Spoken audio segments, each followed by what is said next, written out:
নমস্কাৰ বন্ধুসকল, মই নয়ন। আজি অসম চৰকাৰৰ ফালৰ পৰা ভেকেন্সি কেঞ্চেলেশ্যন আৰু দুটা পোষ্টৰ এক্সামক লৈ দুটা ইম্পৰ্টেণ্ট আপডেট ওলাই আহিছে।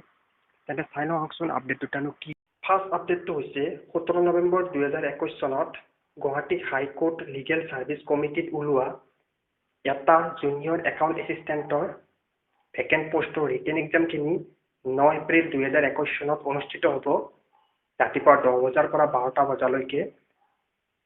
আৰু লগতে একেদিনাই 13 জুলাই 2021 চনত জুডিচিয়েল একাডেমি অসমত ওলোৱা ষ্টেনোগ্ৰাফাৰ গ্ৰেড 2ৰ স্কিল টেষ্টখিনিও অনুষ্ঠিত হ'ব। আৰু এই দুটা পৰীক্ষাৰ বাবে এলিজিবল ৰোল নম্বৰখিনি আৰু লগতে অন্যান্য ডিটেইলছ জানিবলৈ গুৱাহাটী হাইকোৰ্টৰ অফিচিয়েল ৱেবছাইট আপোনালোকে ভিজিট কৰিব পাৰে। মনত ৰাখিব যে এই দুটা টেষ্টৰ বাবে কোনো ধৰণৰ ইণ্ডিভিজুৱেল কলিং লেটাৰ কোনো কেণ্ডিডেটলৈ চেণ্ড কৰা নহয়।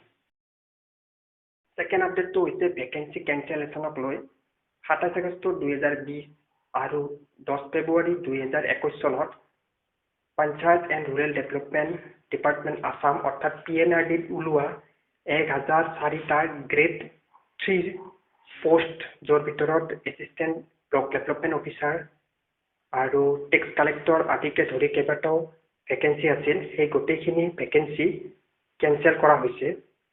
পৰৱৰ্তী সময়ত অসমৰ যি নিযুক্তি আয়োগ গঠন কৰা হৈছে, সেই নিযুক্তি আয়োগৰ জৰিয়তে এই ভেকেন্সিবোৰৰ পুনৰ ৰিক্ৰুটমেণ্ট প্ৰচেছ ষ্টাৰ্ট কৰা হ'ব। চ' এইটোৱে আছিল আজিৰ ভিডিঅ'। যদি ভিডিঅ'টো ভাল পাইছে লাইক কৰিব, শ্বেয়াৰ কৰিব আৰু এনেকুৱা ধৰণৰ ইনফৰ্মেটিভ ভিডিঅ', জব আপডেটছ আৰু GK GS current affair related video' পাই থাকিবলৈ মোৰ চেনেল এক্সামক ছাবস্ক্ৰাইব কৰিব। ধন্যবাদ।